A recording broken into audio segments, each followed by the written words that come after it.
Essa mulher acordou em um hospital de 1955 após um acidente em 2025. Olá, pessoal! Em uma manhã fria e nublada de março de 1955, a pequena vila de Provença, na zona rural da França, despertava lentamente. O silêncio era cortado apenas pelo som da vassoura do padeiro Jean-Baptiste Moreau, um homem de 52 anos, que há mais de 20 anos abria sua padaria no mesmo horário, com a mesma rotina quase sagrada. O cheiro de farinha e lenha já tomava a rua, quando algo incomum chamou sua atenção. Ao final da Rua de Pedras, perto da antiga fonte central, havia uma figura caída no chão, imóvel, como se tivesse sido abandonada ali durante a madrugada. Com passos rápidos e coração acelerado, Jean-Baptiste se aproximou e logo percebeu que era uma mulher. Ela estava inconsciente, com visíveis ferimentos na cabeça e no braço direito, e sangue escorria sobre a pedra molhada. Mas o que mais o impressionou foram suas roupas, feitas de tecidos estranhos, com cortes e detalhes que ele jamais havia visto. O casaco era leve demais para aquela temperatura. Os sapatos pareciam feitos de borracha moldada, e em seu pulso havia algo semelhante a uma pulseira de vidro escuro, sem função aparente. Assustado, correu imediatamente até a casa do Dr. Henry Beaumont, o médico mais antigo da vila. O Dr. Beaumont, homem de 61 anos, que havia servido como médico militar na Primeira Guerra Mundial, não demorou a atender ao chamado. Juntos, retornaram até a fonte, onde o médico constatou ferimentos compatíveis com um atropelamento. No entanto, não havia marcas de pneus nem cacos de vidro, e a estrada mais próxima ficava a mais de 200 metros de distância. O silêncio da vila só aumentava o mistério. Em menos de uma hora, uma ambulância da cidade de Aix-en-Provence foi acionada, e a mulher foi levada ao hospital mais moderno da região, ainda inconsciente, murmurando palavras desconexas em francês. No hospital, o caso foi rapidamente assumido pelo Dr. Marcel Rousseau, chefe da medicina interna. Os exames iniciais desconcertaram a equipe médica. A mulher possuía cicatrizes cirúrgicas feitas com precisão impressionante, algo muito além da capacidade da medicina de 1955. Seus dentes estavam em perfeito estado, com obturações de um material branco que se fundia ao esmalte de forma invisível. A pele, mesmo machucada, exibia sinais de cuidados dermatológicos avançados, e seu corte de cabelo era moderno, limpo e simétrico, destoando radicalmente dos estilos da época. Nenhum documento foi encontrado com ela. As roupas, quando analisadas por costureiros locais, não apresentavam etiquetas reconhecíveis, e os tecidos eram considerados impossíveis de identificar. Algumas partes pareciam compostas por fibras que reagiam à luz e ao calor, sem se deformar ou rasgar. A pulseira escura no pulso direito, ao ser tocada, emitiu um som leve, agudo e inexplicável, semelhante ao estalo de vidro sob pressão. Apesar de todos esses elementos, a mulher permanecia desacordada, monitorada 24 horas por dia pela equipe médica, sem que ninguém soubesse sua identidade, origem ou o que poderia ter-lhe acontecido. Durante os 11 dias seguintes, a paciente não recobrou a consciência. No entanto, sua recuperação surpreendia a todos. Feridas que normalmente levariam semanas para cicatrizar estavam quase fechadas em menos de 5 dias. As lesões musculares, embora graves, evoluíam com uma rapidez incomum. O inspetor Antoine Moreau foi chamado para iniciar uma investigação. Homem meticuloso e respeitado, ele percorreu diversas cidades da região, verificou registros de desaparecidos, interrogou motoristas e comerciantes e analisou cada pista. Mas nenhuma mulher desaparecida batia com a descrição daquela paciente misteriosa. Moreau também investigou qualquer possível acidente nas estradas próximas, mas novamente não encontrou vestígios. A ausência de testemunhas, marcas ou provas materiais desafiava a lógica. Não havia como aquela mulher ter sido atropelada ali. Tudo indicava que ela simplesmente havia aparecido do nada no centro da vila. Com um misto de curiosidade e frustração, o inspetor começou a registrar tudo em um diário de investigações, ciente de que aquele caso fugia completamente dos padrões. A única pista real estava deitada em uma cama de hospital, cercada de perguntas que ninguém conseguia responder. Finalmente, no dia 22 de março, às 2h15 da tarde, a mulher abriu os olhos. A enfermeira Marie estava ao seu lado e foi a primeira a perceber o despertar. Delphine, como mais tarde se apresentaria, olhou ao redor com uma expressão de absoluto espanto. Tentou sentar-se na cama, mas logo foi contida gentilmente pela enfermeira. Seus olhos passavam rapidamente pelos equipamentos do quarto: instrumentos de metal, um estetoscópio antigo, seringas de vidro, frascos de vidro âmbar. Ela perguntou com voz fraca, mas decidida, onde estavam os monitores digitais e as máquinas eletrônicas. Marie não soube como responder. Pouco depois, o Dr. Rousseau e o inspetor Moreau entraram no quarto. A paciente, ainda confusa, os observou com atenção. A conversa inicial foi cuidadosa. Perguntaram seu nome, idade e endereço. A mulher respondeu de forma clara. Delphine Logant, 58 anos, residente do apartamento 4B na Rua Jardin, número 47, em Provença, com vista para o Parque Central. Ao checar essas informações, o inspetor notou que o endereço indicado correspondia a uma alfaiataria tradicional que existia ali há décadas. Delphine demonstrou surpresa ao ouvir isso, afirmando que morava ali desde o ano de 2020. Quando lhe perguntaram sua data de nascimento, respondeu sem hesitação: 22 de janeiro de 1967. Houve um longo silêncio. O inspetor, com tom sério, respondeu: Madame, estamos em 1955. Pela sua resposta, a senhora ainda não nasceu. A paciente soltou uma risada incrédula. Disse que era impossível. Que tinha sido atropelada em 2025 ao sair do mercado e que sua última lembrança era o som de um carro freando e o impacto repentino. Ela procurou nos bolsos pelo que chamou de celular, mas nada encontrou. O Dr. Rousseau então questionou o que seria esse celular. Delphine começou a explicar de forma tranquila o funcionamento de um aparelho portátil com tela sensível ao toque, capaz de fazer ligações, enviar mensagens, acessar mapas, tirar fotos e até navegar pela internet. O inspetor a observava em silêncio, enquanto o doutor tomava notas. O que mais impressionava era a naturalidade com que ela descrevia tudo, como se falasse do dia a dia de qualquer pessoa comum. Em nenhum momento hesitou ou se confundiu. Cada detalhe era descrito com clareza e confiança, o que tornava difícil descartá-la como uma simples delirante. Nos dias que se seguiram, Delphine começou a falar de eventos que, para os presentes, pareciam impossíveis.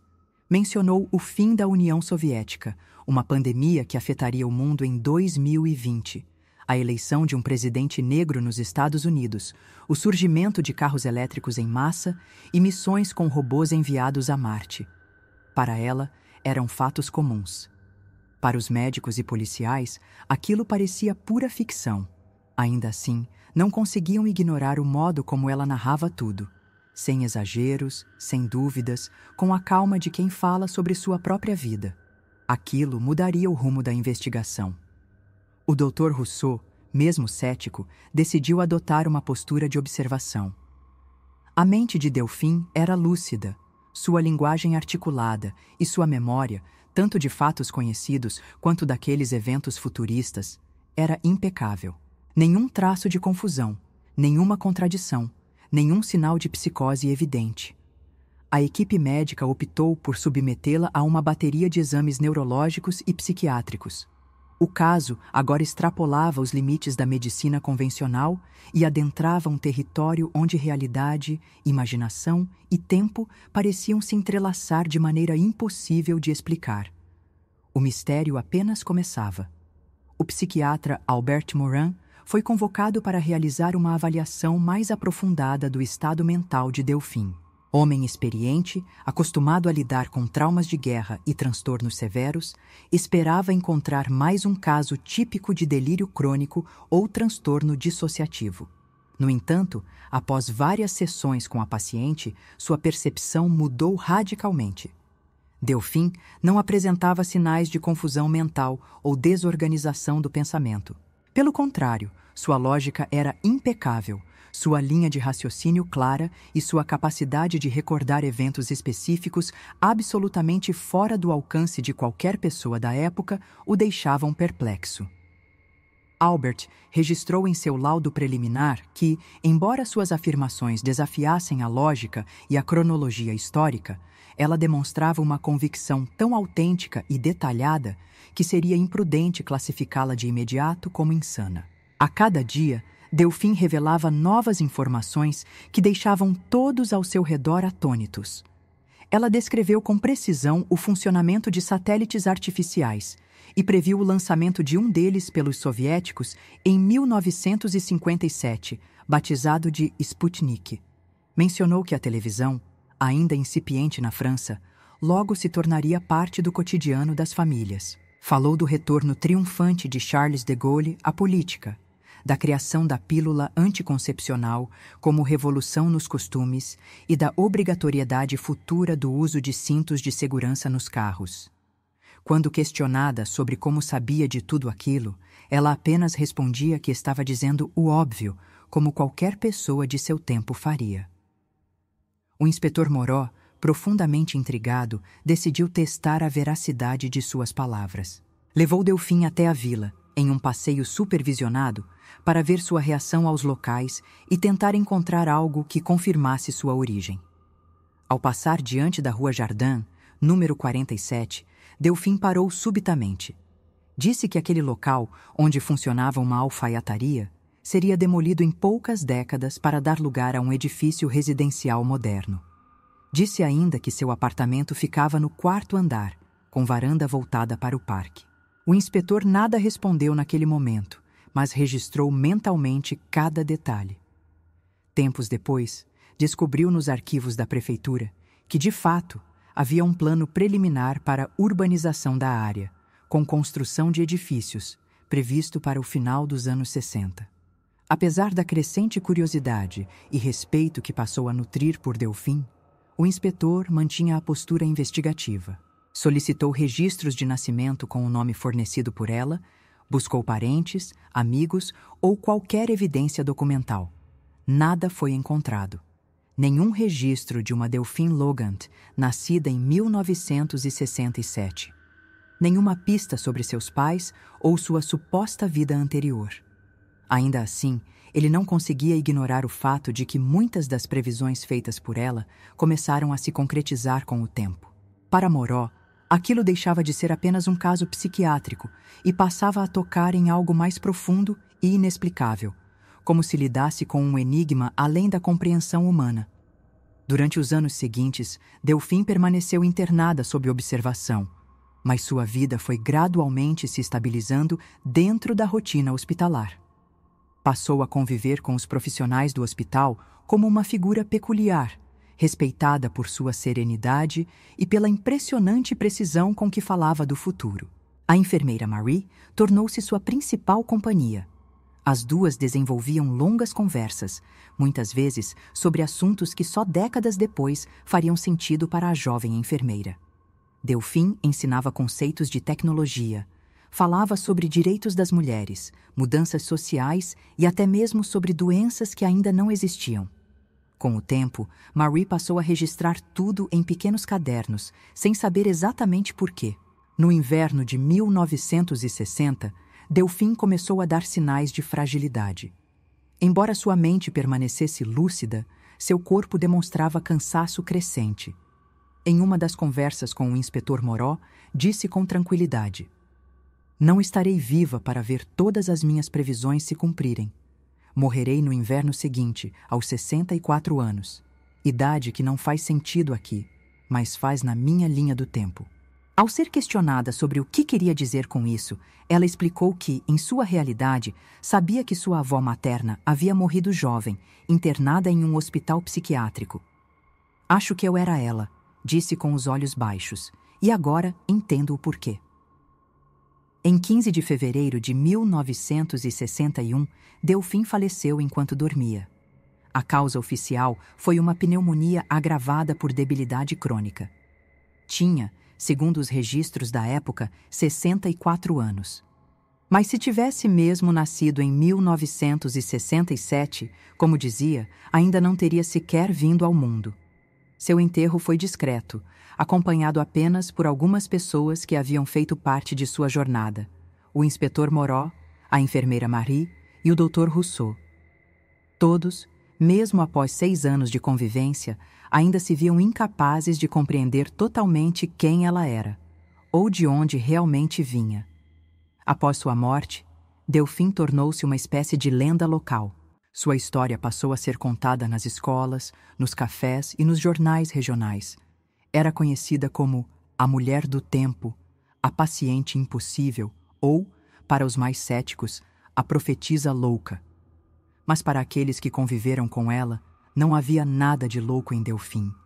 Algumas de suas previsões continuaram a se confirmar com precisão impressionante ao longo das décadas. O inspetor Moreau, aposentado, dedicou seus últimos anos de vida a organizar um dossiê completo com anotações, documentos, fotografias e até pedaços das roupas que ela usava no dia em que foi encontrada. Parte desse acervo foi destruída por seus familiares após sua morte, temendo que os escritos fossem usados de maneira indevida. No entanto, um pequeno caderno contendo transcrições detalhadas das conversas de Delphine, junto com uma carta do próprio inspetor, foi entregue ao arquivo histórico da cidade com uma instrução clara. Só poderia ser aberto no dia 11 de março de 2025, data exata em que, segundo a narrativa da mulher, teria ocorrido o acidente que a trouxe ao passado.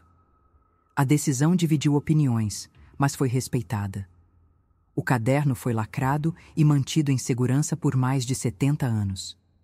Quando finalmente chegou o dia, pesquisadores, curiosos e estudiosos de todo o mundo se reuniram na Praça Central de Provença. Às 6h43 da manhã, horário exato em que Jean-Baptiste havia encontrado Delphine na década de 50, todos esperavam que algo extraordinário ocorresse. Mas nada aconteceu. Nenhuma mulher foi atropelada. Nenhuma anomalia foi registrada. Para muitos, aquilo foi a confirmação de que tudo não passava de um delírio ricamente construído. Para outros, foi a prova de que talvez, em alguma outra linha do tempo, tudo aquilo fosse real. O caso de Delphine continua sendo um dos maiores mistérios não resolvidos da história moderna, e talvez permaneça assim para sempre.